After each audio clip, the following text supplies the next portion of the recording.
Bienvenidos al Autismo y Yo con Miriam Gimal. Espero que estés muy bien y quiero saber si me puedes contestar esta pregunta. ¿Tú sabes por qué tu hijo hace lo que hace?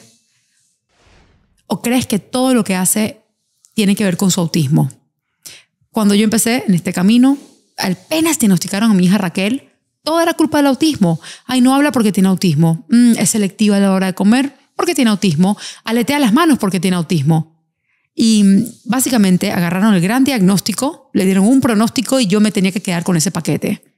Hoy estoy aquí para decirles que no es así. Que todo lo que tu hijo hace, todo lo que tu hijo no hace o deja de hacer, tiene una razón de ser. Hay una raíz. Y cuando uno empieza a investigar y sabes dónde mirar y encuentras muchas de estas raíces y sanas muchas de estas cosas orgánicas en el cuerpo de nuestros hijos, no solamente que le damos un pronóstico increíble, sino que rompemos todas las barreras. Pero para eso, hoy, si quiero que una sola cosa quede clara, es que nada es culpa del autismo. Todo tiene una razón, una raíz y un pronóstico mucho más hermoso de lo que las personas o médicos te han dicho que es. Y para eso tengo a dos personas muy especiales que nos van a instruir. A la doctora Sara Fima, médico pediatra, experta en neurodesarrollo. Bienvenida, doctora. Gracias. Ella ha hecho muchos podcasts conmigo y yo la adoro. Y a mi gran amiga Amaya Gutiérrez, bienvenida. Hola, ¿cómo estás? Quiero que entiendan por qué tenemos este mix de gente hoy, ¿ok? Yo y Amaya llevamos la terapia MERT a Europa. ¿Okay? Ella no tiene un hijo con autismo, su hijo tiene otro diagnóstico, pero ambas estamos muy metidas en esta parte orgánica, la parte del intestino, parte del cerebro. O sea, salud, es salud. Olvídense de los diagnósticos o los nombres. Estamos hablando de salud integral. Y al llevar esto a Europa, me llama y me dice, Miriam, aquí nadie cree en nada. Aquí piensan todo el mundo que el diagnóstico, cual sea, tiene la culpa al 100%, no creen en alimentación, en dieta, no están en cero.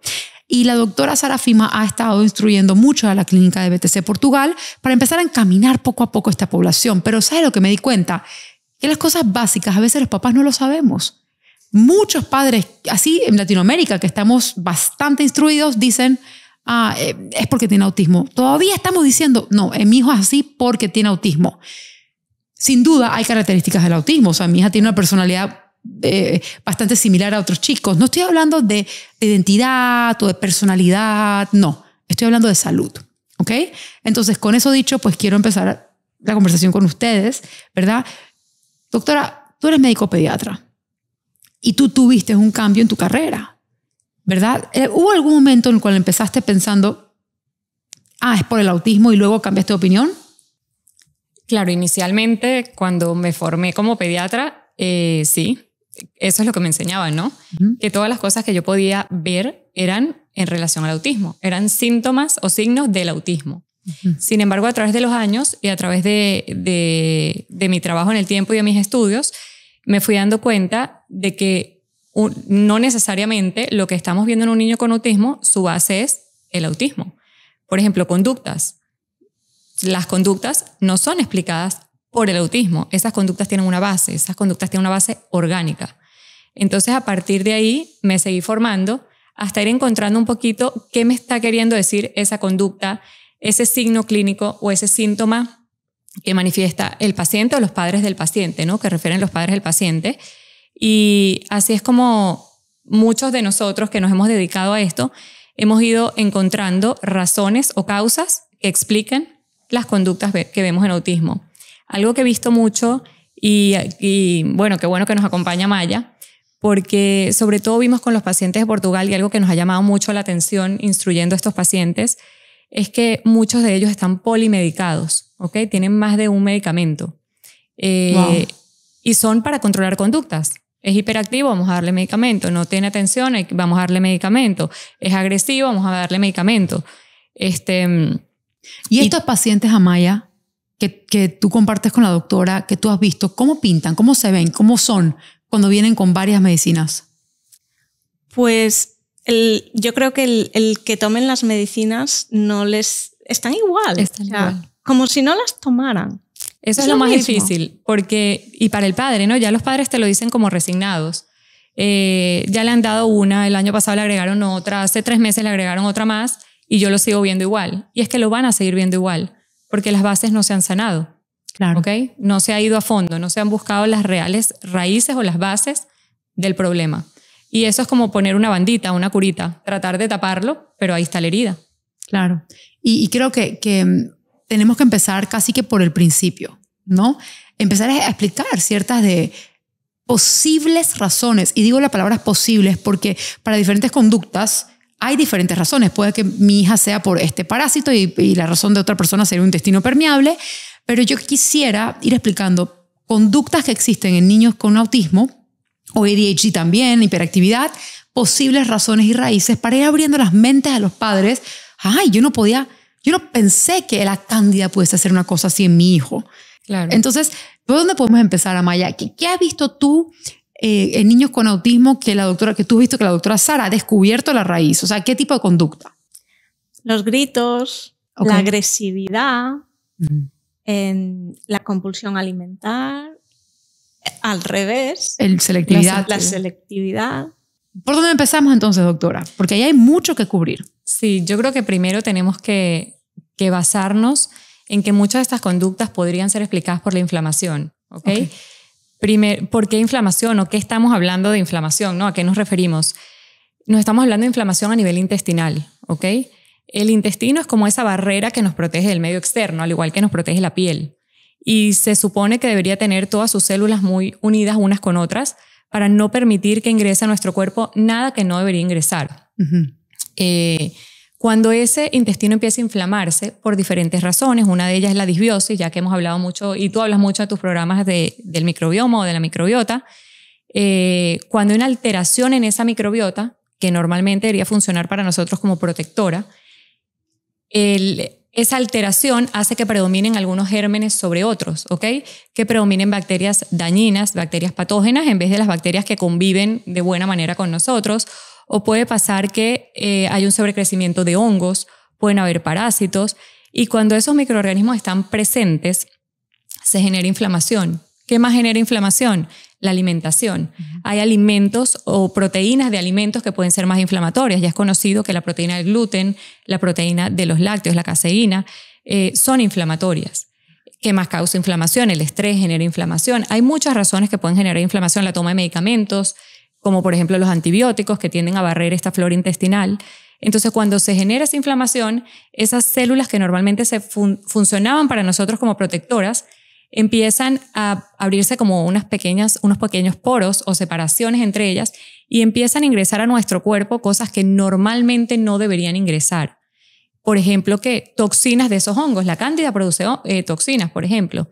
Cuando esas toxinas viajan a sangre, porque llegan a sangre al ingresar, eso mismo viaja al sistema nervioso y eso podría ser una de las causas de que, por ejemplo, ese paciente tenga conductas como reírse solo, como aletear, ¿ok? Nos podría explicar caminar en puntillas, o sea, nos puede explicar varias de las conductas que vemos en el paciente.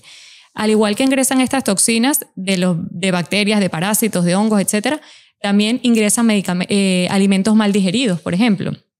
Y esos alimentos mal digeridos, ese sistema de defensa que tenemos en nuestro intestino, que de hecho el 90% de nuestro sistema inmune se encuentra en el intestino, ese sistema lo que quiere hacer es defendernos, pero defendiéndonos también nos está haciendo daño, ¿no? Porque es una respuesta muy grande, muy exagerada. Entonces esa respuesta exagerada, todos esos factores de inflamación o esos factores inflamatorios que se liberan viajan al cerebro y producen inflamación. Y por eso empezamos a ver conductas como las que está describiendo Amaya, que las vemos en el niño, que pensamos que, bueno, si yo le doy un medicamento para tranquilizarlo se las voy a aliviar, pero es que esa inflamación está en el intestino, esas toxinas están ingresando a nuestro cuerpo, esos alimentos inflamatorios y mal digeridos están ingresando a nuestro cuerpo. Entonces tenemos que irnos a esa base. Y la base está en el intestino. Por eso quería empezar como un poquito con esto, porque hay una conexión directa entre el intestino y el cerebro. De hecho, se llama microbiota, intestino, cerebro, ese eje, ¿no? Y por eso es importante conocerlo y saber que existe. No es que estamos aislados, y yo siempre doy el ejemplo que la mejor manera de verlo es cuando nos comemos algo y tenemos una reacción alérgica en piel, pero uno dice, bueno, pero si yo solo me lo comí. Claro, porque hay una conexión entre ese sistema de defensa, ese sistema inmune que está en el intestino, con el cerebro, con la piel, con el sistema respiratorio. Hay pacientes que describen que comen algo y empiezan a producir moco, ¿no? A tener más moco. Cuando toman leche, y yo siento que cuando toman leche tiene como más mucosidad. Eso es la conexión directa que hay entre el sistema respiratorio y sistema digestivo. Entonces no podemos olvidarnos de eso o querer como taparlo. ¿Qué tan está tan conectado? Yo creo que las personas se van a identificar con esto. Raquel, por ejemplo, estuvo años sin subir una fiebre. Años, ¿ok? Y hay niños con autismo que el papá dice, uy, el sistema inmune de mi hijo es súper fuerte porque nunca se enferma.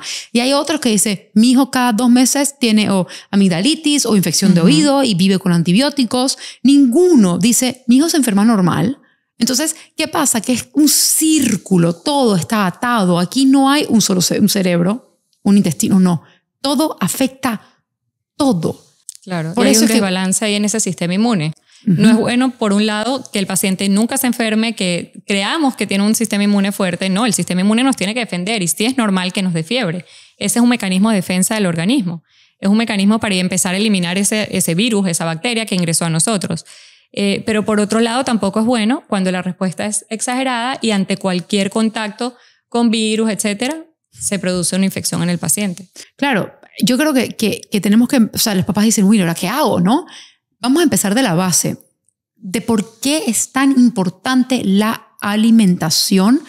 Por lo menos para mí, o sea, si yo le daba a Raquel algo que no le caía bien, no es solamente, ay, me duele la barriga, se me infló y ya está. Todo tenía una repercusión a corto y a largo plazo. O sea, la gente no entiende, ay, es solamente comer gluten los fines de semana, pero es que el gluten toma 3 meses salir del cuerpo. Y cuerpo, o sea, porque el microbioma también ayuda a sacar las toxinas. ¿Ok? ¿Por qué tú crees que nuestros niños todos tienen metales pesados? Porque ese microbioma no los está limpiando. Están ahí porque no hay esa forma de limpieza. Por eso es que cada vez que un paciente me dice, es que, Miriam, fui a este doctor y me mandó metales pesados. Y yo pensé, uy, gastaron que $300, $400 se fueron a la basura.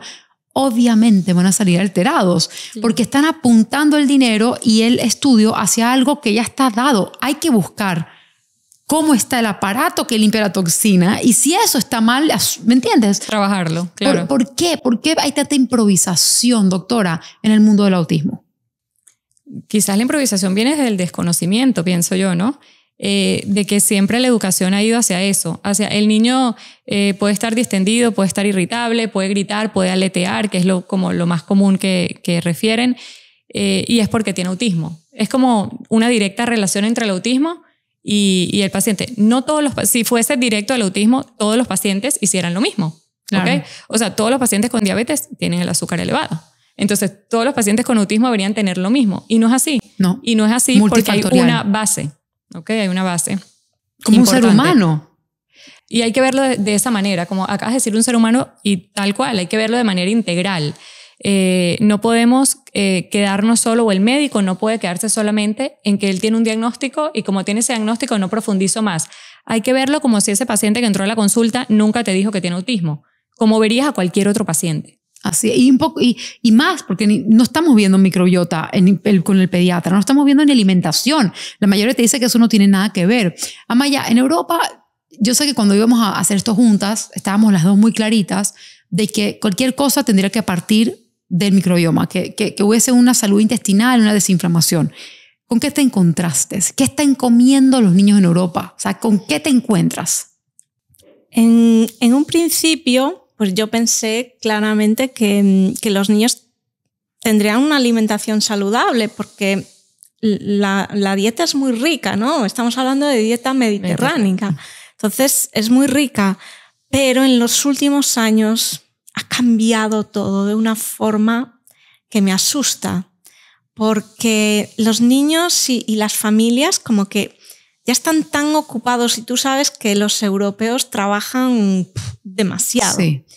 Y terminan no teniendo tiempo para nada. Y eso incluye sus propios hijos muchas veces, ¿no? Y entonces las mamás ya no cocinan. Cocinan. Son pocas, ¿no? Es más fácil, llegas a casa tarde, vas a ponerte a cocinar. Entonces prefieren coger delivery o cualquier cosa chatarra y ya está, ¿no?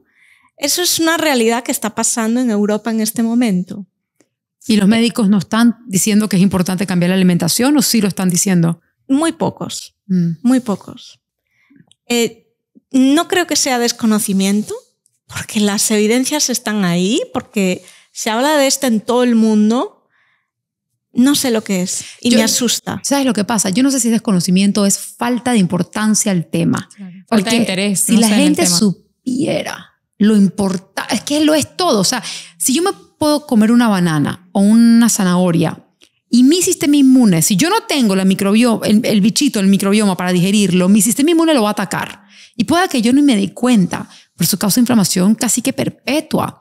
Doctora, danos un ejemplo de por qué piensas tú que a un niño con autismo le encanta el azúcar, gluten y los lácteos. O sea, ¿por qué están tan adictos a estos 3 alimentos?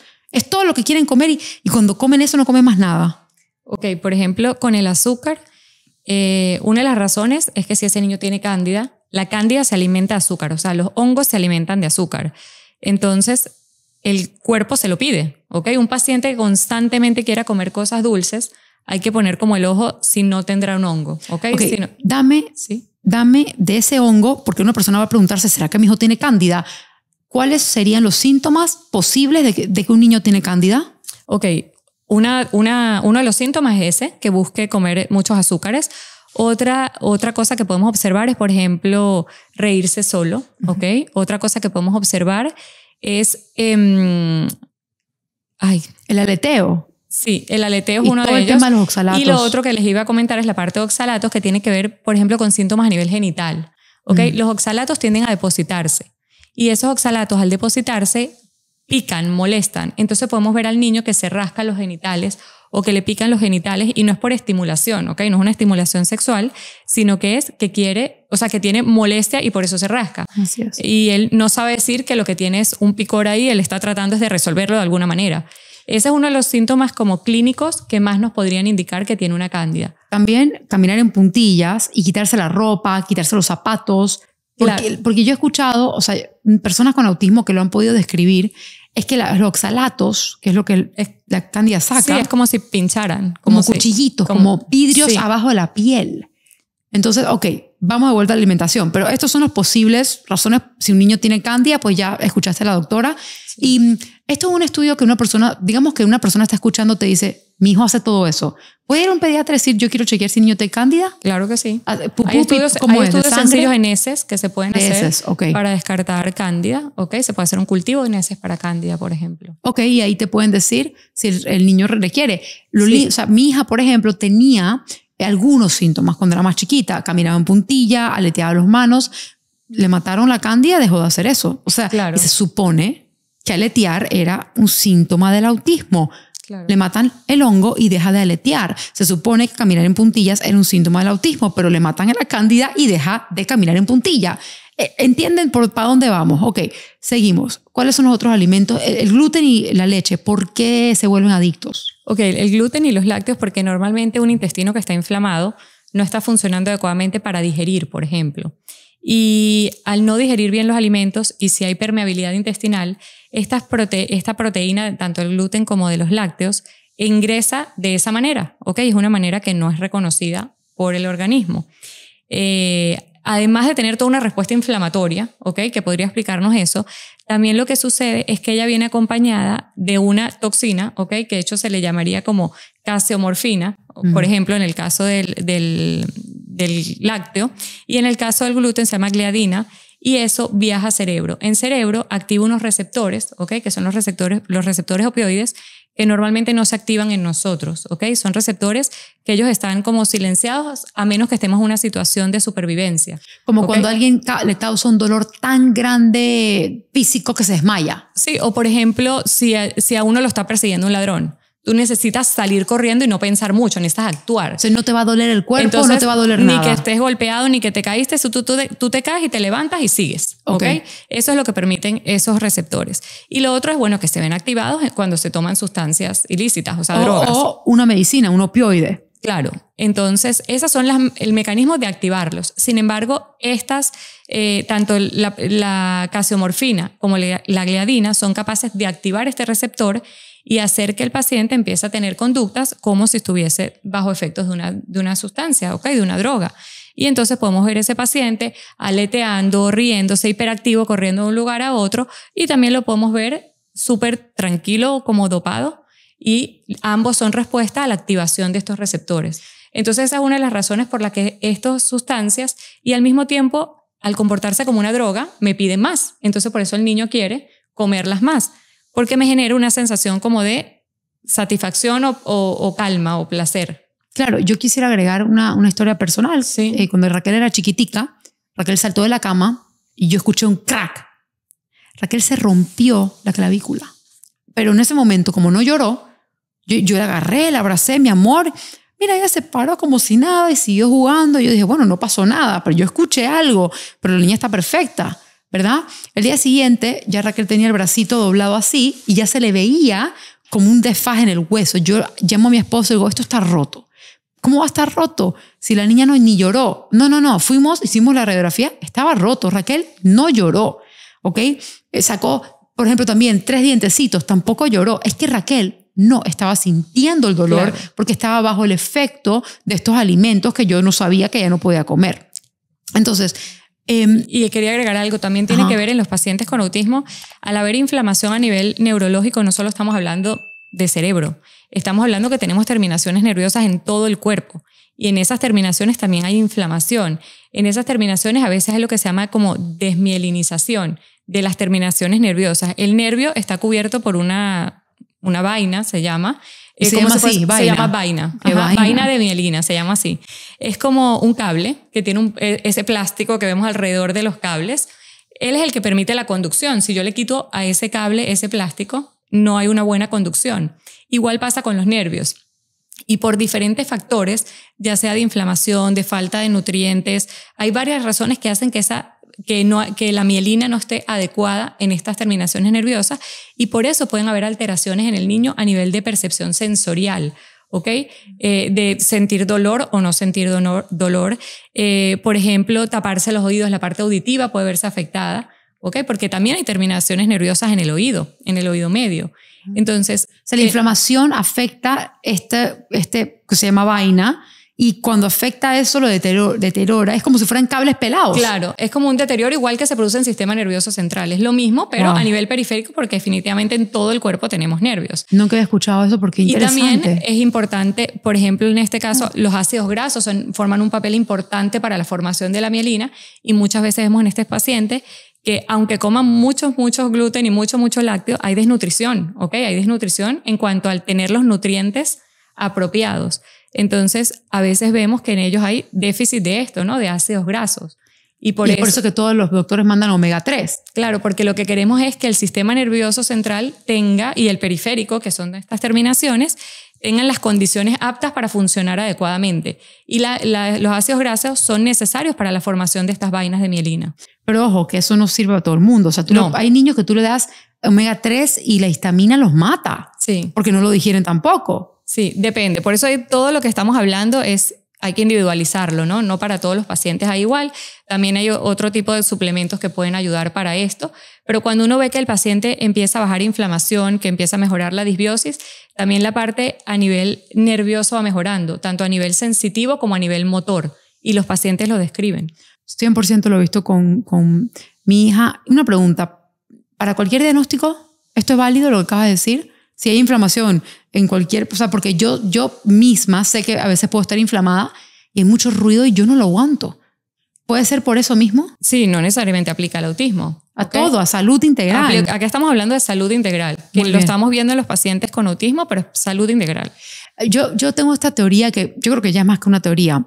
Estos pelados que están adictos al gluten, a la leche. O sea, yo tengo papá, ayer hablé con uno y me dice, mi hija solamente toma leche y come galletas. Y esa niña ya tenía 4 años tomando leche. Y claro, nunca iba a parar porque gluten, leche, azúcar, gluten, leche, azúcar. Pero tengo un paciente muy específico que me hizo entender algo importante. Una niña autista de 8 años pesaba 300 libras. Solamente come pan. Pan. 300 libras, 8 años. Entonces le dije, mira, le dije a la mamá, tu hija no puede comer solamente pan. Me siento que no me acepta más nada. Bien, le di una receta de pan de plátano, ¿ok? Que básicamente era huevo, plátano y sal. Un poquito de aceite de oliva, eso era todo. A la niña le encantó, ¿ok? Y la mamá me llamó toda feliz. Ay, Miriam, la peladita se comió no sé cuántos plátanos habrá comido, claro, ¿verdad? Y esa noche la niña lloró. aceptó perfectamente el pan de plátano, lloró toda la noche, ¿verdad? Y la mamá es que, ¿qué hago? Claro, la niña estaba pasando por un síndrome de abstinencia, ¿verdad?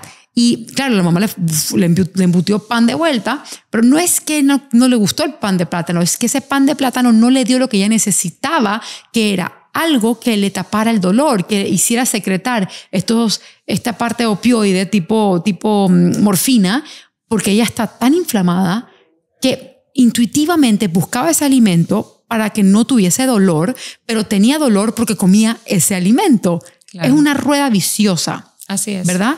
¿Qué recomiendas? Primero tú como médico y después tú como chef, Amaya, cómo lograrlo realmente, ¿no? En un mundo ideal, a una persona que tiene un niño adicto a estos alimentos, ¿qué le recomiendas? Yo me voy por la línea de que hay que hacer las cosas de manera progresiva. ¿Okay? Por ejemplo, un paciente que solo toma leche, ¿okay? Que solo toma, a veces dicen hasta 10, 12 biberones al día, por ejemplo. Uf. Y ese es su alimento de todo el día.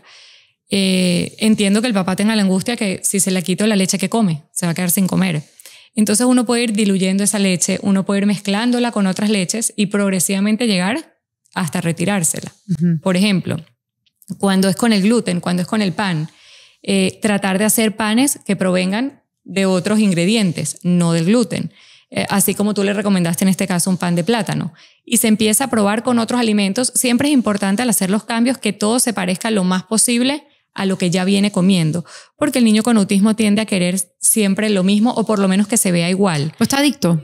Claro, entonces tratar de ir haciendo el cambio sin que sea de un momento para otro, porque lo que no queremos es que haya como un rechazo completo y pase como en este caso la mamá que dijo ya le doy su pan y chao. Y chao. Quiere que sea algo que se pueda prolongar. Que se pueda prolongar y que la mamá, tanto la mamá pueda adaptarse a la dieta como el niño pueda adaptarse a la dieta, porque obviamente este cambio en la dieta en el niño sí va a traer berrinches, o sea, no quiere decir que sea fácil, él va a seguir pidiendo lo que el cuerpo le pide, o sea, lo que necesita. ¿Cómo se ve un síndrome de abstinencia y hay maneras de ayudar al niño para que sea menos difícil?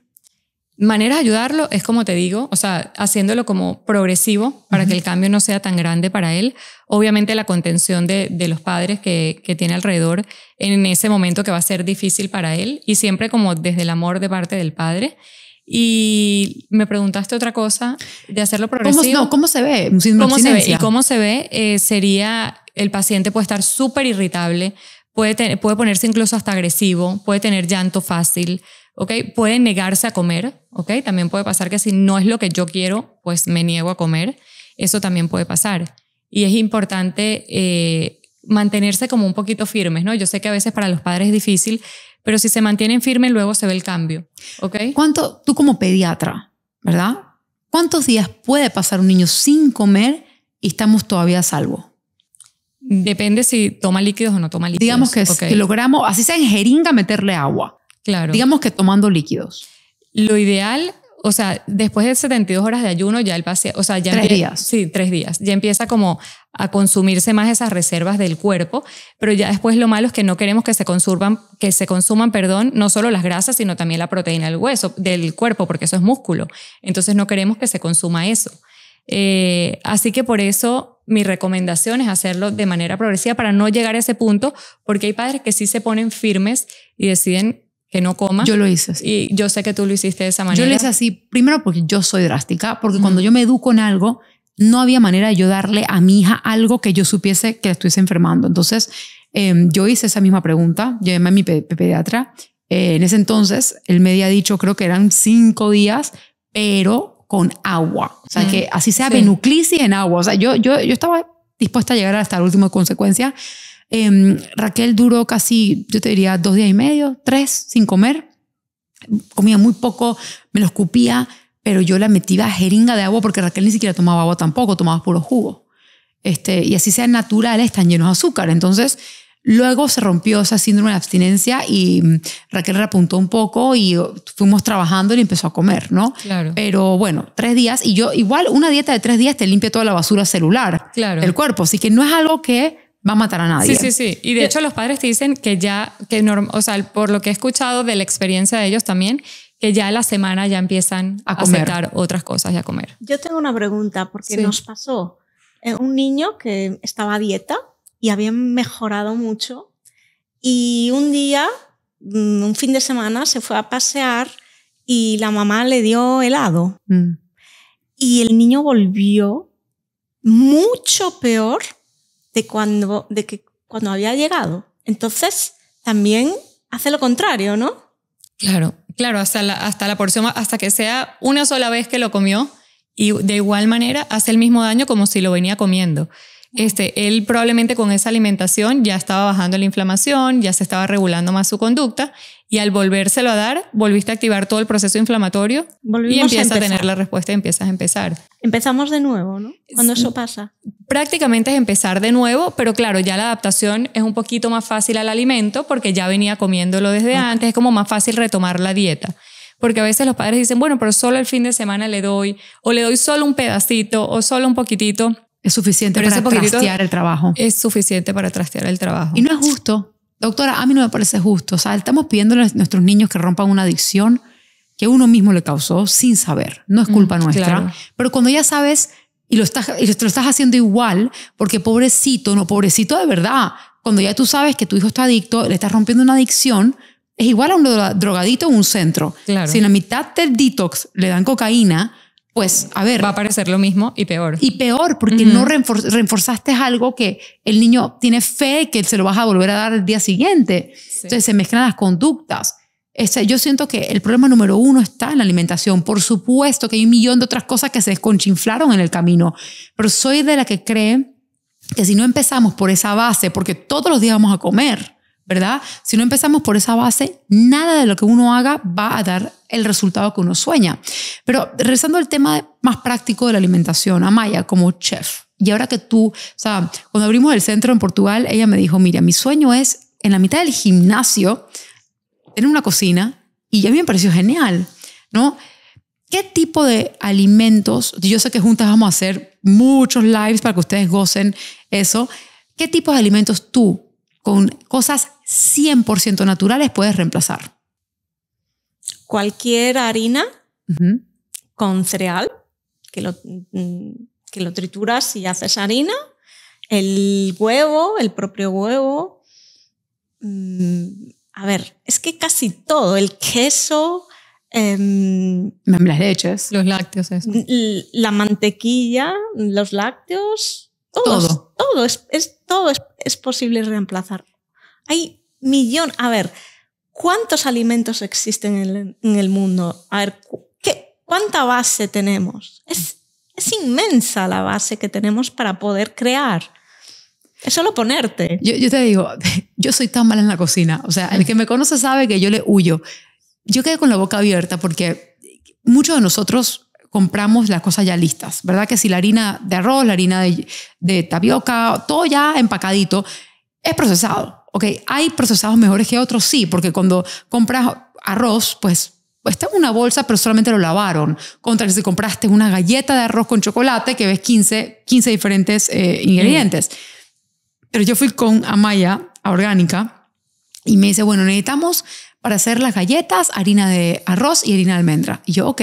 Y digo, pero no quisiera que sea empaquetada. Y me dice, ¿y quién te dijo que va a ser empaquetado? Yo no voy a pagar $12 por 5 onzas. Entonces compramos el arroz y compramos las almendras. Y yo, todo va a ser un lío hacer esto. Y ella me dice, ¿cómo? Ella agarra la licuadora, mete el arroz y saca una harina blanca, o sea, idéntica a la que me iba a costar 3 veces la cantidad. O sea, digo, es tan fácil. Me dice, sí, es fácil. Y después me dijiste, agarra, congélalo. Ten tu propio stock. O sea, no necesitamos cocinar fresco a diario o ser esclavos de la cocina, porque uno se puede producir muchas cosas y tenerlas en el freezer, ¿no? Claro. Sí, es cuestión de organizarte. Quitas un día a la semana para cocinar y puedes cocinar para 2 semanas. Yo lo que hago para Martín es ponerlo por días, ¿no? Para que me sea más fácil, ¿no? Le pongo lunes, martes, miércoles y lo guardo todo en el congelador, en el freezer, y lo voy sacando por días porque así no me pierdo, ¿no? Sé que esta es la del lunes, esta es la del martes. Prácticamente. Organización. Claro. La gente me pregunta, Miriam, ¿y qué haces cuando viajas? Yo es que me llevo la comida congelada, llevo toppers, me aseguro que cuando me voy a quedar hay un lugar para calentar la comida. Me dice, no puede ser. Digo, este es el nivel que se requiere. De compromiso. De compromiso. De verdad, se requiere, porque si no, no llegas al potencial. Y yo no estoy dispuesta a no llegar a su máximo potencial. Yo quiero, doctora, a ver, yo hablando, ¿no? Tú has dicho que hay varias cosas que tomas en cuenta cuando vas a diseñar una dieta para alguien. ¿Nos puedes comentar un poco para que la gente sepa, o sea, qué tan profundo es? ¿Se trata nada más de quitar lo procesado? ¿Se trata nada más de no comer gluten, caseína y azúcar? ¿O es más profundo? Es más profundo que eso. Las primeras cosas que mencionaste, por lo menos gluten, lácteos y azúcares, se elimina por las razones que ya hablamos ahorita, ¿ok? La otra parte es de alimentos procesados. La quitamos porque los alimentos procesados tienen químicos. Y si al inicio de la conversación dijimos que estos pacientes tienen dificultades para detoxificar, o sea, para eliminar toxinas, son toxinas que le estamos agregando a su cuerpo si siguen comiendo alimentos procesados. Entonces hay que tratar también de eliminar en su mayoría el máximo que podamos de procesados e irnos a una dieta que sea una dieta más natural, ¿ok? Que provenga de las diferentes proteínas, vegetales, frutas, etc. Lo otro que se toma en cuenta después de quitar como estas generalidades, y ya nos ayudamos un poquito más según la clínica y según algunos estudios de laboratorio que son necesarios hacer para ir adaptando esta dieta, hay varias cosas. Uno tiene que ver con las alergias alimentarias. Por ejemplo, si el paciente es alérgico a algún alimento, no podemos incluirlo en su dieta. La alergia corresponde a una respuesta del sistema inmune, ¿ok? Y normalmente la alergia es como muy evidente. Los pacientes que son alérgicos a algunos medicamentos, algunos alimentos, tanto los padres o cuando ya los niños son más grandes lo saben. Y hay personas que incluso andan con algo que contrarreste esa alergia porque la alergia puede poner en riesgo la vida de la persona. Entonces esos alimentos definitivamente están fuera de la dieta en el caso individual de cada paciente.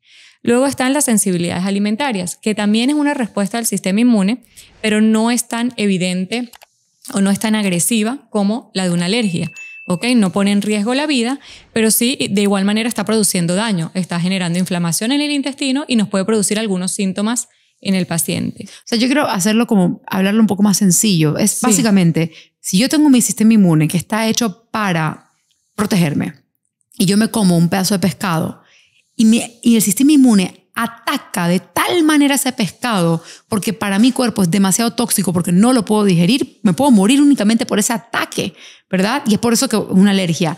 Pero las sensibilidades para mí, que son mucho más comunes que una alergia que te puede dar un problema de vida o muerte, severo, claro. Pero las sensibilidades son los que terminan de trastear a nuestros niños. ¿Por qué? Porque si cada vez que yo le doy algo a mi hija, y yo no tengo manera de saber si no hice el estudio con un doctor, si ella puede o no lo puede digerir, pues tú en teoría le puedes estar dando algo a tu hijo que haga que su sistema inmune lo ataque todos los días. Claro. Y eso tiene repercusión en todo el cuerpo. Claro. Y de hecho con las sensibilidades, si nos exponemos muy seguido al mismo alimento, también podemos hacernos sensibles a ese alimento de tanto exponernos a él. ¿Okay? Nuestro sistema inmune puede llegar a empezar a reconocerlo como alguien extraño y a defendernos. Y esa es la diferencia, que esta puede pasar más desapercibida a menos que pasemos pruebas y lo podamos evidenciar, ¿no? La otra cosa que hay que tomar en cuenta es si el paciente es intolerante a algún alimento. Las intolerancias están más relacionadas con lo que tiene que ver con los procesos digestivos. Es un intestino que está inflamado, que no está digiriendo bien, que no tiene enzimas, que enzimas son como esas tijeritas que nos ayudan a cortar los alimentos que no están funcionando adecuadamente. Entonces el paciente no logra digerir algunos alimentos bien y empieza a tener síntomas. Es común escuchar la intolerancia a la lactosa, ¿okay? Que hay pacientes que comen algo y de repente les da ganas de evacuar al momento porque no están pudiendo digerir ese alimento, ¿okay? Y lo otro que se toma en cuenta es las respuestas conductuales a algún alimento. Hay pacientes que no son alérgicos, que no tienen sensibilidad a alimentos o no tienen intolerancias, pero que hay alimentos que ingieren y en ese momento empiezan a tener una conducta, les dispara una conducta. Y los padres lo dicen, cada vez que yo le doy esto, yo noto que él empieza a hacer eso. De hecho, por eso cuando se hace todo el proceso de ajustar la alimentación o de hacer cambios en la alimentación, es muy importante que los padres lleven como un registro de lo que pasa cada día, qué pasa con la conducta del niño, qué pasa con el hábito evacuatorio, sus heces están iguales, no están iguales, empezó a aparecer algún síntoma que yo no veía, porque es la manera de ir determinando hasta que tenemos estudios si hay algo que le esté afectando. Totalmente, y yo creo que es importante pues lo que acabas de decir, porque creo que tú misma, Maya, dijiste Bueno, a mí también me ha pasado que de repente viene la persona y te dice, ay, pero Amaya, mi hijo no es alérgico al gluten, ya le hice el estudio. Y uno dice, ¿el estudio? A ver, son un montón para darte cuenta si algo, si pasa. Y aún así, digamos que no es intolerante, que no es alérgico y no es sensible. Aún así puede haber un disparate en la conducta y no se explica todavía, pero no puede comerlo. Claro, a mí me pasa. Yo no me sienta mal la carne de ternera, ¿no? La carne de res, pero no tengo ningún tipo de alergia, simplemente la como y noto que me hace daño. Que no la toleras bien, claro. ¿Cómo un niño con autismo va a expresar algo así? Lo expresan a través de conductas. Exacto. Y eso es otra cosa que podemos hablar, doctora, la agresividad. ¿Okay? Tócame el tema de una persona que se autoagrede y que agrede, ¿verdad? Muchas veces, mándale medicina porque es por el autismo. ¿Es por el autismo que una persona se agrede o autoagrede? No, la persona se agrede porque las conductas de agresividad muchas veces están relacionadas con dolor. Cuando al paciente le duele algo y no nos lo sabe manifestar de otra manera. Imagínense que ustedes tengan un dolor de algo y no lo puedas decir y obviamente estás desesperado. Incluso pudiéndolo decir, a veces estamos desesperados del dolor. Entonces tenemos que verlo como eso, ¿no? De que hay, sobre todo cuando es agredir a otras personas, ¿ok? Es como una manera de llamar la atención y decir, esto me está doliendo. Que puede ser un dolor de cabeza, que puede ser un dolor abdominal, puede venir de cualquier área. Y cuando se autoagreden algo que está muy relacionado, además de todos los procesos de disbiosis y todo, es ya la afectación que hay a nivel nervioso, que no sienten dolor, son capaces de hacerse daño. Se pellizcan. O pellizcarse o morderse y no sienten dolor. Están buscando sentir algo. Están buscando sentir algo que les calme, algo que les alivie. Y por eso a veces llegan a hacerse lesiones importantes. Sabes que yo tengo un súper recontra cool ejemplo de esto que me acaba de pasar con una entrevista que hice con un profesor, un PhD, él es de España, pero vive en Londres. Voy a sacar ese podcast pronto, si es que ya no lo saqué después de este, no sé ni por cuál número vamos. Él es autista. Y yo aproveché para preguntarle sobre él, o sea, para ver si una persona que me puede decir un poco de cómo piensa, cómo siente las cosas, me daría mis luces con Raquel, ¿no? Y él me dice, bueno, interesante lo que hablas de la parte orgánica, porque me dice, yo me entiendo. O sea, él le ha dedicado toda su vida a enseñarle a profesores, a enseñarle a niños con autismo o otras discapacidades, pero me dice, yo nunca me enfoqué en la parte orgánica, pero ahora que tú me hablas, es cierto, yo sufro y toda mi vida he sufrido problemas gastrointestinales. Incluso cuando yo salía con mis amigos, yo sabía que teníamos que ir a un restaurante y luego íbamos capaz a un bar a tomar algo y luego pues a una discoteca. Así era, el restaurante, bar, discoteca. Y yo iba y hacía más que sentarme en la silla del restaurante y le decía, bueno, pero vamos al bar, ¿no? Pues vamos al bar, ¿no? Sí, y entonces me decían, tranquilo, que vamos a ir al bar. Y yo decía, bueno, vamos ya, ¿no? Pero espérate, que no hemos ni pedido, hay que comer, ok, pero después comemos al bar. Bien. O sea, no hacía más que llegar al bar, no había ni pedido un trago y nos vamos ya para la discoteca, ¿no? Nos vamos ya para la discoteca. Y la gente pensaba que era por mi autismo, que yo estaba desesperado por llegar a hacer desesperadamente lo que tanto yo quería. Lo que yo quería era irme a la casa, ¿ok? Porque yo no me sentía ni cómodo aquí, ni allá, ni acá. Para mí era demasiado. Entonces, si yo apuraba el proceso, ¿verdad? Podía llegar a mi casa. Pero el que ve desde afuera lo ve como una conducta del autismo. Claro. Tipo, es que él se desespera y él tiene que saber qué es lo que sigue y tiene que llegar ahí rápido. No, me quiero ir a mi casa. Entonces, con eso mismo dicho, hablando con otra mamá, me dice, mi hijo tiene algo muy raro, pero después de ver al doctor, lo diácono, justamente él se atendió con los diáconos, dejó de hacerlo. Y digo, ¿y cómo la conducta? Me dice, bueno, la obsesión, porque le dice la mamá, la obsesión era que él, donde estuviéramos, agarraba una bolsa y él guardaba todo. Todo, no importa si era su casa o no, tiraba todo dentro de la bolsa, a guardar, ¿no? Y no me preguntes por qué, de repente el doctor Loyacono lo tiene un par de meses y ya no lo hacía más, ya no quería guardar nada. Y yo me le quedo mirando y digo, a ver, el doctor Loyacono es experto en buscar dolor y saciarlo, o sea, ¿dónde está la raíz del dolor? Cada doctor tiene su fortaleza y creo que eso es una de las fortalezas que tú también tienes esa misma fortaleza. ¿Dónde le duele? ¿Ok? Y él le encontró varios bichos y cosas y al bajar la inflamación le dejó de doler. Le digo a la mamá, ¿tú no crees que cuando un niño chiquito y tú le enseñas a guardar es porque te vas? Él guarda todo porque nos vamos. Ese muchacho se quedó con eso en la cabeza y él iba con la bolsita, donde sea que fueran, a guardar todo, porque era su manera de decirle a la mamá, me quiero ir. Pero cuando el doctor le bajó el dolor, el muchacho dejó de guardar las cosas porque ya no se necesitaba ir. Claro. ¿Ves cómo una cosa lleva a la otra? Claro. Y de hecho, cuando hablas de dolor, no hay que pensar que solo es dolor abdominal y solo microbiota. Hay que pensar que un paciente con autismo igual le puede dar una otitis, igual puede tener una sinusitis, igual puede tener una adenoides, dolores en los dientes, las adenoides grandes. O sea, hay que pensar que hay que evaluarlo como un paciente integral. ¿Okay? Es que los dientes, vamos a hablar de los dientes. Los niños con autismo no les gusta que le metan la mano, o sea, no van mucho al dentista. A mí me tocó forzar a Raquel muchas veces hasta que ella se dejó, pero muchos padres tienen pánico. Entonces, claro, estos niños empiezan a tener un montón de caries porque encima se están comiendo toda la azúcar del mundo. ¿Qué pasa con la caries? Llega a la raíz, duele. Entonces, ¿qué hace el niño? Se revienta la cabeza contra la pared. Y tú no lo llevaste al dentista porque no sabías que fue un diente que no se dejó cuidar por 7 años y está muerto de dolor. Claro. Por eso les digo, hay que ver si hay dolor en otra área. No solo hay que pensar en lo abdominal, y hay que verlo de manera integral. Igual como dolores de cabeza, golpearse en la cabeza, eso puede estar relacionado con infecciones respiratorias superiores, o sea, de sinusitis, otitis, etc.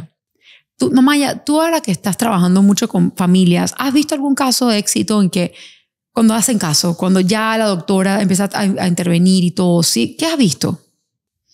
Sí, hemos visto ya algún caso que sí tiene éxito, pero seguimos muy atrás, yo creo. O sea, tú sigues luchando con que acepten el consejo. Porque empiezan, vamos bien y lo que decías, porque solo fin de semana, a mitad del proceso volvemos atrás. ¿Por qué tú crees que es?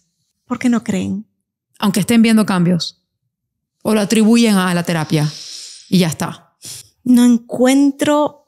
A ver, por mucho que intente pensar, no encuentro la respuesta porque no acabo de entenderlo. Si tu hijo le estás dando una dieta y está mejorando, aunque esa no sea la razón principal por la que está mejorando, pero hace parte de ella, de esa mejora, no lo dejes, sigue. Claro. Lo que pasa es que también, no sé, pensando un poquito qué puede ser, es como esa costumbre. Normalmente el control ha sido con un neurólogo o ha sido con su pediatra o con otro especialista. Y siempre durante X cantidad de años le han dicho eso es normal en el autismo o eso es lo que hace un niño autista o vamos a darle una medicación para eso.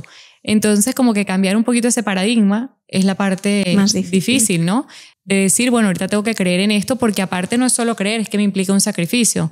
Me implica tener que hacer cambios en mi cocina, cambios en lo que tengo que hacer. Pero cuando lo hagas, hazlo para toda la familia. Claro. Nos viene bien a todos. Claro. Y así no estamos exponiendo a nuestro hijo a otro tipo de alimentos que no puede comer. Que yo creo que primero y antes que nada el papá tiene que saber que un diagnóstico no es un pronóstico. Si se cree en el pronóstico que el médico da y se creen que la medicina actual con la pastilla realmente les va a resolver, si realmente lo creen o les conviene creerlo, no van a llevar a sus hijos donde deben estar. Es así, y es feo decirlo. Y yo escucho a mucha gente que me dice, ay, sí, mire, porque tú tienes las posibilidades. ¿Quién te dijo? O sea, al final, la posibilidad te la estamos dando. Regalando podcast, dando información, ¿verdad? Uno puede empezar a darle comer sano, comer limpio, comer natural y darse cuenta por uno mismo. Eso de que yo no creo, ya no es excusa, ¿verdad? Con la cantidad de estudios que ya hay.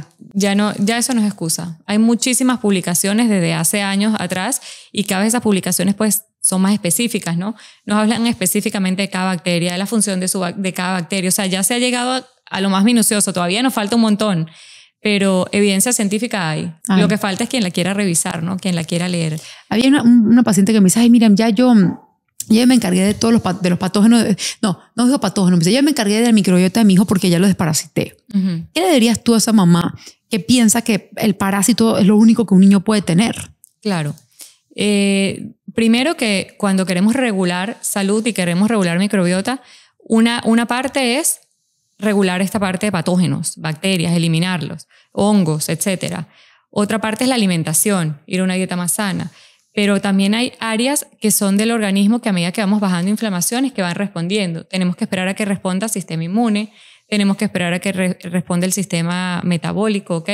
La parte hormonal, o sea, son muchos los parámetros que están implicados en que el niño mejore. Entonces no solo es dar un desparasitante o no solo es cambiar la dieta. Hay padres que dicen, ya cambié la dieta. Y no vi nada. Pero, o sí ven algo, pero piensan que hasta ahí se llega y no se llega hasta ahí. Porque ya cambiaste dieta y eso es un gran paso y ya ahí empiezas a ver los cambios y ahí empieza a bajar inflamación, pero si sigue habiendo una cándida ahí, si sigue teniendo parásitos, vas a seguir viendo conductas. Por ejemplo, de los parásitos, meterse cosas a la boca es común. ¿Ah, sí? El niño que constantemente está lamiendo todo, ¿puede ser? Se mete cosas a la boca.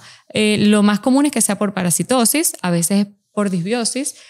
No hay que pensar es que no, es sensorial, entonces como él tiene alteraciones sensoriales, por eso se mete todo a la boca. ¿Ok? Hay que ver qué se está metiendo y otras veces son déficit de vitaminas. ¿Ok? Vitaminas que pueden estar deficientes por las que el paciente se mete cosas a la boca. Eso es lo que pasa cuando los niños comen cosas que no son comida. Sí. Puede ser tierra. Hay algo que se llama pica, por ejemplo, que el paciente tiende a comer tierra. O madera. Porque está buscando hierro. ¿Ok?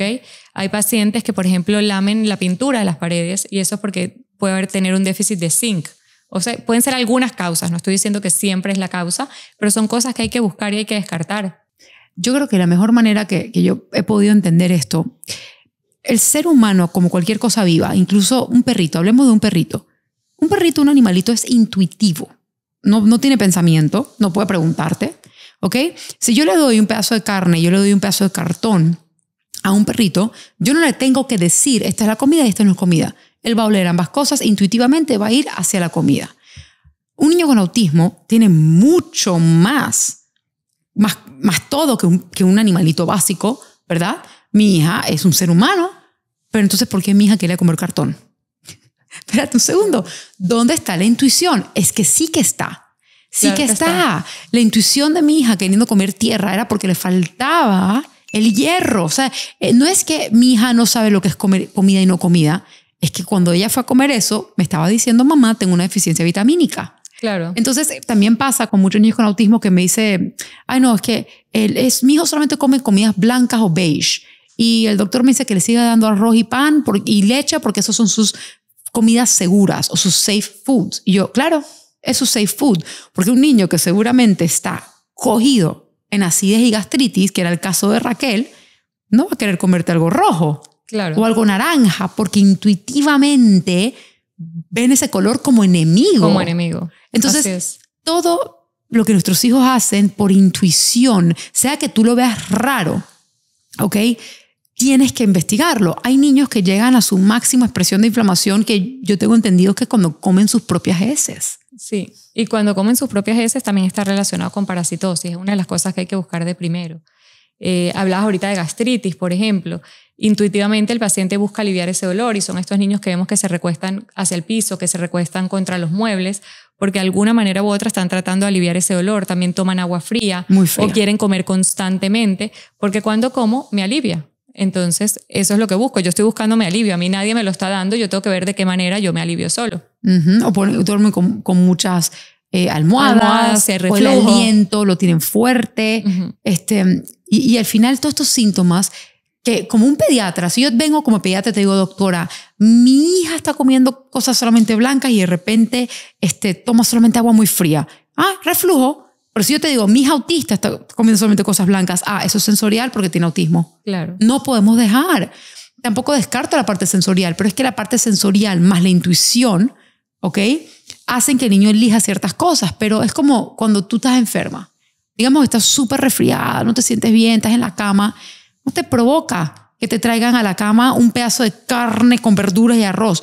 Capaz te tomas un caldito, capaz claro. una saltín, un cracker, un pan tostadito. Claro. Uno elige como ser humano intuitivamente lo que siente que le va a caer bien. Claro. Pasa que nuestros niños están tan desconchinflados en tantas áreas que cuando ellos eligen que quieren comer madera, uno dice, uy, Dios mío, ya, mi hijo, o pupú de perro, porque lo han hecho, no estamos viendo la parte intuitiva. Necesitamos médicos que puedan decir, ¿qué tendrá las heces de un animal? ¿Qué tendrá la madera? ¿Qué tendrá la tierra? Que este niño requiere dentro de su cuerpo. Y para eso hay estudios. Claro. o pacientes que, por ejemplo, solo quieren o comen muy poco o quieren tomar puras cosas líquidas o blandas. Hay que ver si no hay algo en la parte respiratoria, porque si él no puede respirar bien y va a tener que tener la boca todo el tiempo cerrada para lograr masticar algo, para lograr tragarlo, etcétera, yo no voy a querer estar masticando, yo necesito respirar. Respirar es prioridad. Entonces prefiero algo líquido que pase más fácilmente y no tengo. Entonces por eso es importante que cuando el médico vea al paciente, pregunte todos los síntomas. Si hay alteraciones a nivel respiratorio, si es un niño que se resfría o no se resfría, cómo está su piel. O sea, tenemos que ver todos los órganos y todos los sistemas. No solo quedarnos con su diagnóstico. Algunos niños, tenemos casos, por ejemplo, que solo comen cosas muy crujientes. Eso también tiene acidez y gastritis. Era el caso de Raquel. No sé si es el caso de todos, pero al parecer cuando se comía algo crujiente, salivaba más. Y el salivar más, ¿verdad? Al salivar más, ese reflujo... Le causa alivio. Claro, le causaba alivio. Entonces, una historia muy, muy cute que tengo es que Raquel comía nada más de 3 a 4 alimentos y tenía 13 años. Raquel tiene 15. ¿Verdad? O sea, tú no pensarías que esto yo lo resolví hace 2 años. Pero lo resolví solamente hace 2 años. Y fue que, digo, ¿cómo puede ser que después de tanto tiempo y la niña ha evolucionado tanto, solamente coma 3 cosas? Y el doctor me dijo, ¿sabes qué, Miriam? Vete a hacer una radiografía del tórax y de los sinus. Y yo, ok. Cuando la hago, me dice, mira, y la niña tenía como burbujas negras, que yo no entendía. Sí, me dice, eso es aire. Me dice, es gas. Y yo, ok. Me dice, ok. Pero esto blanco es inflamación del esófago. Miriam, tu hija tiene gastritis y acidez aguda, no tiene sinusitis, pero tiene estas 2 cosas y está ya rojo vivo. Ella no se siente nada bien y él no demoró ni 5 o 6 días sanando eso, que yo estaba sentada comiendo y ella tenía su comida y todo el resto de la familia, la nuestra, porque ella no comía nada. Y vino y me dice, ¿cómo se llama la pelotita? Y yo, garbanzo. Me dice, yo quiero. Y pap, se lo metió en la boca. ¿Y cómo se llama esa carne de chocolate? Y digo, bueno, esta carne tiene una especie, se llama Old Spice. ¡Pap! Se lo metió en la boca. Entonces, no duró ni 30 segundos y ella me había traído su plato y se había llevado el mío. Y desde ese día Raquel empezó a comer de todo. Porque ya tenía alivio. Porque ya no lo veía como enemigo. Claro. Nuestros niños están tratando de sobrevivir en este mundo y no tienen manera de decirnos, no importa si son verbales. Hasta para un adulto es difícil describir la acidez. Imagínate un niño con autismo que está recién adquiriendo lenguaje. O un niño que no es verbal del todo, independientemente de su condición. Yo sé que tú has tenido mucha experiencia, Maya, con niños, no necesariamente con autismo, pero con parálisis cerebral. ¿Cuál es tu experiencia con otros diagnósticos y el tema de los síntomas que demuestran y que se ha aliviado con alimentación o con otras cosas? Lo increíble es que una gran parte de estos niños o con parálisis cerebral o con alguna enfermedad genética rara, pues casi todos ya hacen dieta hace mucho tiempo. Ellos sí vienen con algo. Ellos sí vienen con dieta, por lo menos libre de gluten, lácteos y azúcar. Entonces ya se nota que son niños que están como, los ves con más salud. A ver, los miras a pesar de su diagnóstico, que hay que entender que hay, ¿no?, una fisionomía de cada diagnóstico, ¿no? A pesar de eso, tú los miras y los ves como bastante más saludables, ¿no? Y cuando ya empiezan a hacer la dieta un poquito más específica, pues se notan muchos más cambios. Yo creo que una de las cosas que más a mí me llamó la atención cuando estuvimos allá fue uno de tus pacientitos que comía hasta por sonda, no se alimentaba por boca y le estaban dando una fórmula pésima, o sea, súper llena de caseína y azúcar y el moco que tenía esa niñita. Sí, 4 mesitos tiene. No, o sea, se estaba ahogando en su propio moco. Y te puedo decir, Miriam, que hablé ayer con la clínica y me estaban diciendo que le está funcionando porque le cambiamos la fórmula. Y está bajando el nivel de moco. Imagínate. Claro. Un bebé de 4 meses que no hacía otra cosa, sino... No podía respirar casi. Daba mucho... O sea, que sí le está empezando a funcionar el consejo. Sí, que le está empezando a funcionar, es increíble. Solamente se le cambiamos a leche hidrolizada. La que tú una vez me recomendaste para mi sobrina, yo me recordé... Y yo me recuerdo, pues yo me meto en todo lo que no me incumbe y yo estoy saliendo de la oficina y yo veo que Maya está hablando en portugués, yo ni entiendo el idioma, pero yo veo estas cosas preciosas, esta bebecita y yo, no, es alérgica a lo que está comiendo. Y ahí nos pusimos a ver lo que tú habías, la leche hidrolizada, y se ve que lo están haciendo y le está funcionando. Claro. Está bajando. A ver, no está bien aún porque pero, es todo un proceso. Lo que demora. Pero sí que está mejorando esa parte. Y otra cosa, Maya, me imagino que tú eso lo puedes ver porque dentro de la clínica de BTC Portugal está la parte de terapias, está la parte terapéutica. Sí. Y además de las conductas que puede ver el padre, son los avances que puede ver el terapeuta.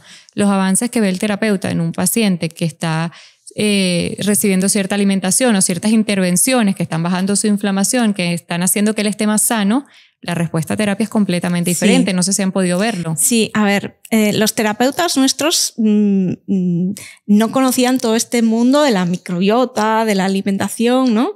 Y están empezando a entrar en este mundo y yo sé que lo estudian porque les está gustando mucho esta parte. Y sí, lo que más me dicen es que es increíble. ¿Cómo es posible que solo cambiando la alimentación dejen de correr de un lado a otro, de gritar, de pegarse a ellos mismos, de pegar a los demás, solo con ese cambio? Los terapeutas siempre hablan mucho de que aumenta como la atención del paciente, el enfoque del paciente, es una de las cosas que hablan. Sobre todo, sí. Pero imagínate, o sea, ¿cuántas medicinas no nos ahorraríamos? Que tienen un montón de efectos secundarios que igual no ayudan a tu hijo en lo absoluto.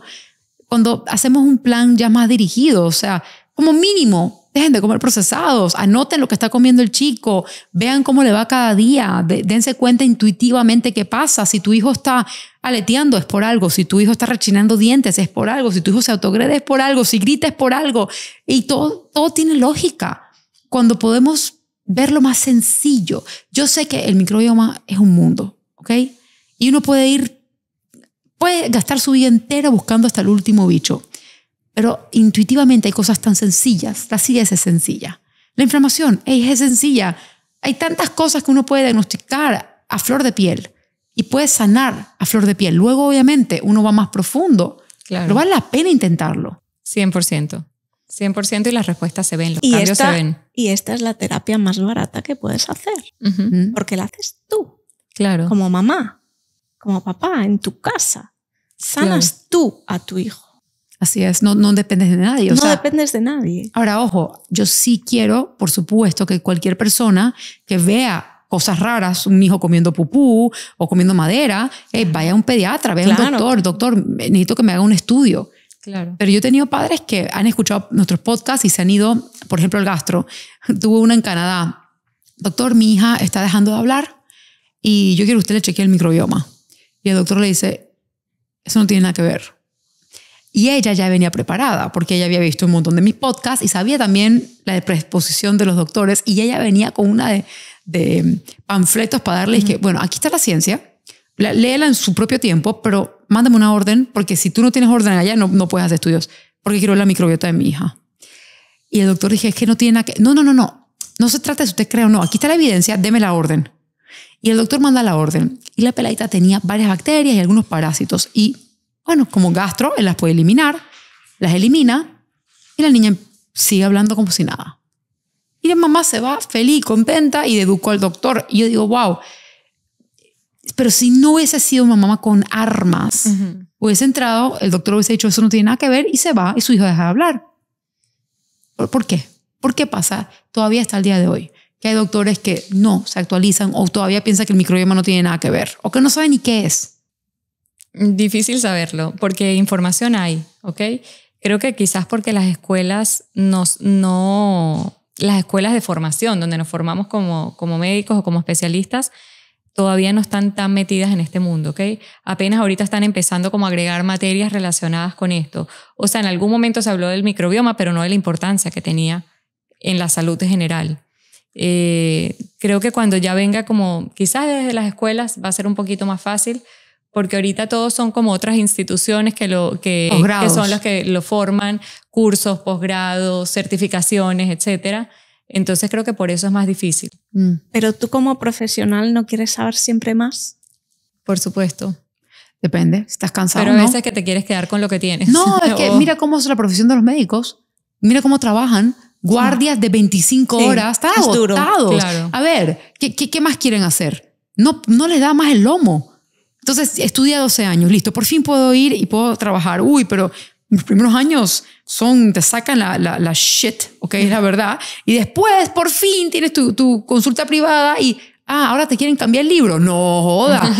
Yo te digo, Okay. ¿es así o no es así? Sí. Yo me he tenido que poner también en los zapatos de los médicos, ¿ok? Porque digo, no puede ser. Es que espérate, claro que puede ser. Entonces, no todo el mundo tiene la estructura familiar, la economía, la paz, tranquilidad, la ambición, la vocación y el tiempo de hacer 10.000 posgrados como tú has hecho y como otros médicos han hecho para encontrar esas respuestas. Ya está en la mano del paciente decidir, ¿será este el doctor que tiene todo lo que yo requiero para que cuide de mi hijo o no? O este doctor está cansado, está agotado, no cree nada porque no tiene tiempo. Nosotros tenemos que tener criterio. El criterio de que el doctor siempre sabe todo tiene que salir de nuestras mentes. Porque hasta los mismos doctores dicen, yo no lo sé todo. O sea, dice, yo he tenido amigos médicos que están buscando a otros médicos porque ni ellos tienen la respuesta de lo que necesitan. Son seres humanos. Claro, así es. Entonces, no sé, hay algo que no hemos tocado. Hemos tocado alimentación, hemos tocado parasitosis, todos los bichos que puede tener una persona. Bueno, no todos, pero muchos. Porque cada bicho, quiero que sepan, el Clostridium pinta de una manera, el Streptococo pinta de otra manera. O sea, ya cuando estás con un doctor que sabe, más o menos por conducta tú te puedes dar cuenta. Sí, uno puede sospechar qué bicho puede ser o qué germen puede ser por las conductas que presenta el paciente. Pero con eso dicho, por ejemplo, tú hablaste el otro día de que hay una bacteria que ayuda al habla. Si el niño no tiene esa bacteria, ¿eso se puede medir? Si un niño tiene una bacteria del habla. Cuando se hacen algunos estudios en pacientes, estudios como más especializados, se puede medir quién es como esa población del intestino del paciente, ¿no? Y se puede ver que hay bacterias benéficas que deberían estar presentes que en los pacientes con autismo están bien bajitas, ¿ok? Entonces, si necesitamos todo eso para que ese cerebro funcione mejor, para que esa microbiota produzca lo que tiene que producir para que el cerebro funcione mejor y no las tenemos, estamos como en desventaja, ¿no? Esa es una de las cosas que influyen en el habla, ¿no? Otras cosas que influyen es la inflamación, es una inflamación que el área que se encarga del habla crónicamente ha sido afectada. O está inflamada. O está por eso ha sido crónicamente afectada por inflamación. Entonces, hasta que esa inflamación no vaya bajando, es más difícil recuperar el habla. Buenísimo. ¿Qué hora? ¿Cuántos tenemos ahorita? 1 hora 7. Ok. No, yo tengo una pregunta, sí. Y igual es para las dos. ¿Por qué es tan importante la dieta en BTC para hacer MERT? Es una pregunta importante. O sea, yo creo que como mamá, y yo llevo haciendo esto 10 años, simplemente porque le funciona más ese tratamiento a un niño que a otro. O sea, claro. Yo cuando empecé esto, como cualquier mamá que se ponga mis zapatos, ¿ok? Tuve 5 años haciendo de toda malla, de todo lo que te puedas imaginar. Yo llegué a comprar agua mágica de un tipo que me la vendió. Decía Magic Water, yo la compré, ¿ok? Para ayudar a mi hija, lo que sea, de lo más ridículo a lo más profundo. Cuando ella va a MERT y esto le cambia la vida, y me cambia la vida, yo asumo que es una varita mágica. Tú no lo asumirías. Después de tanto, de repente viene y la niña empieza a hablar. Cuando con toda mi convicción traigo esto a Panamá, no era así para todos los niños. Había niños que sí, les iba increíble, y niños que era como si no hubiesen hecho la terapia. Llegamos al fondo y nos dimos cuenta que los que le iba bien estaban a dieta.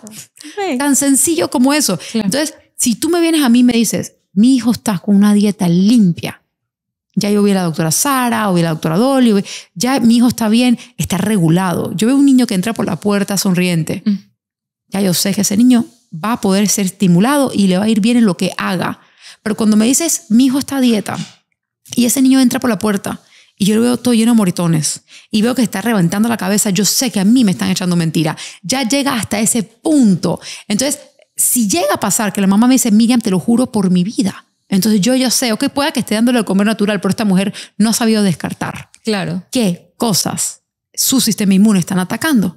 Pero no solo es alimentación. Puede ser que cumpla la dieta, pero si tiene una cándida, si tiene un Clostridium, si tiene otros patógenos, si tiene parásitos, no solo es alimentación. Y yo creo que en el tiempo lo hemos visto. Miren, hace años los pacientes venían a MERT solo a MERT.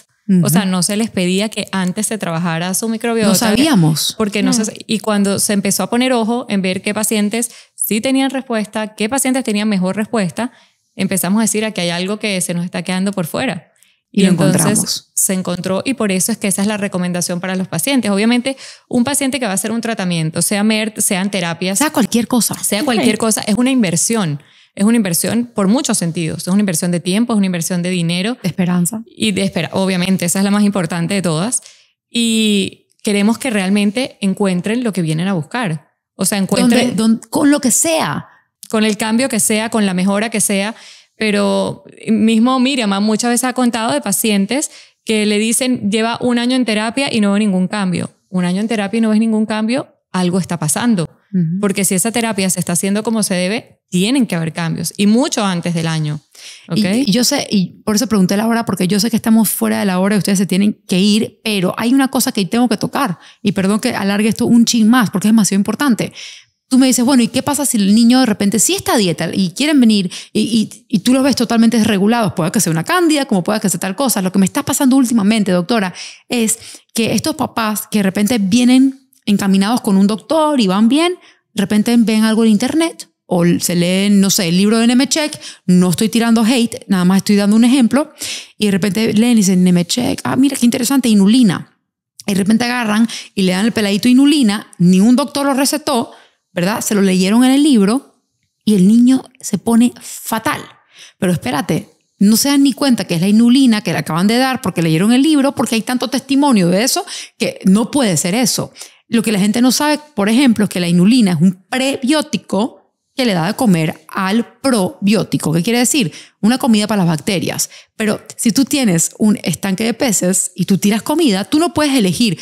Tú sí comes, tú no comes. Comen todos. Y eso es lo que pasa. Este niño sí, ok, está a dieta, pero mamá no se dio cuenta que tiene parásitos, amebas o hongos, le tira la inulina, comen todos. Y adivina quién va a crecer. ¿Ok? Los malos siempre crecen más rápido, lastimosamente. Entonces, ¿qué quiero decir con esto? Que improvisar no es inocuo. Y no todo es para todos. Y no todo es para todos, porque hay niños, por ejemplo, que con el omega 3, wow. Y otros que es como darle veneno. ¿Cómo sabes si es bueno o malo para tu hijo? ¿Cómo sabes? Yo personalmente no tenía guía. Yo tenía que verlo con mis ojos. ¿Qué quiere decir? Yo probaba una cosa y yo miraba a mi hija. Pero hoy tienes doctores como la doctora Sara, te pueden hacer los estudios. O sea, no tienes por qué inventar y, o sea, a darle, yo qué sé, ese jugo famoso de zanahoria. ¿Sabes cuánta gente a mí me ha guiado con el jugo famoso de 5x5 de zanahoria? No estoy tirando hate, pero sí te tengo que decir que así como hay un niño que le fue increíble porque dentro de esa dieta hay que quitar gluten, caseína, hay que quitar toda la porquería y de repente, no sé si fue la zanahoria o fue eso, también tuvimos un paciente que te hospitalizaron. ¿Por qué? Porque su sistema inmune caducó. No podía comer zanahoria, le dieron 5 días y full zanahoria. Hay gente que juran por eso y hay gente que casi se muere por eso. Claro. Cada paciente hay que trabajarlo de manera individual y la respuesta de cada paciente es completamente individual. Como le dije antes, no todo es para todos. Hay que tomar incluso los alimentos que pensamos no, son vegetales, son buenos, son inocuos. Pero, por ejemplo, un alimento que es rico en oxalatos y tengo un paciente con una cándida que ya está desbordado de oxalatos y yo le doy más, le estoy haciendo un daño, no le estoy haciendo un bien. Entonces, todas esas cosas tenemos que tomarla en cuenta, así sea para elegir una zanahoria o cualquier otro tipo de alimento. Sí, o de suplemento. Tuve un niño ayer, hablé con la mamá y no, sí, mi hijo no aguanta, se está desnudando donde sea. Mira, no puedo más, tiene 12 años, se desnuda en el parque, se desnuda en la escuela. Y yo, ¿qué come? Ay, le fascina la espinaca, le fascina la leche de almendra, se la pasa tomando leche de almendra. A ver, 2 alimentos altos en oxalatos, el niño está hasta la guacha en cándida. Por eso, porque le duele. Entonces, no improvisen, ¿ok? No improvisen, usen su poder de observación, su intuición. Y yo diría, como último consejo mío, ahorita voy por los consejos de ustedes, es que para que un diagnóstico no sea un pronóstico, tienen que echar el diagnóstico por un lado y mirar el fondo, el ser humano, ¿ok? Saber que todo lo que nuestros hijos hacen, no dejan de hacer, tiene una razón de ser. La descubres y ayudas a tu hijo. Doctora, consejo final. Consejo final, ahorita que veníamos hablando de eso, recuerden que no todo es para todos, que hay que individualizar cada niño y que tiene que ser de manera guiada, ¿ok? Que busquen un especialista que se haga de manera guiada y que no se conformen con que cuando lleven a su hijo a una consulta se les diga eso es por el autismo, ¿ok? Eso no es por el autismo, hay muchas razones que están generando eso y sean insistentes en buscarlas, ¿ok? Sean insistentes en buscarlas. No traten de tapar, como empezamos hablando, de tapar con una curita, con una bandita. Traten de ver qué es lo que está debajo de esa bandita. Muy ¿Okay? bien. Siempre. Amaya, consejo final. Pues que no te quedes con un diagnóstico, sin duda. Busca, intenta saber más. Si tienes que tirar barreras, tíralas. Si tienes que cambiar tus rutinas, cámbialas. Pero si de verdad quieres a tu hijo y lo quieres de verdad, pues haz algo por él. Solo eso. Cree en él. Y me encanta, que Bueno, eriza. Tu voz a mí me eriza. Sí. ¿A ti no te eriza? 100%, justamente eso, no ponerle un techo. Yo siempre les digo a los padres que no le pueden poner un techo a los niños. Si los demás podemos creer que ese niño puede llegar muy lejos, ¿quién más que un padre puede creer en él que puede llegar bien lejos? Y si el doctor que tienes en este momento pues no cree, busca otro. Hay muchos y hay muchos que sí tienen las herramientas. Así que nada, gracias por escuchar. Recuerden suscribirse al canal. Recuerda que Amaya y yo vamos a estar dándole recetas y cosas bien ricas para cocinar. Pues ustedes no, yo. Ella la va a cocinar, yo la voy a mirar y después Raquel se lo va a comer. Los quiero muchísimo. Chao. Bye. Bye.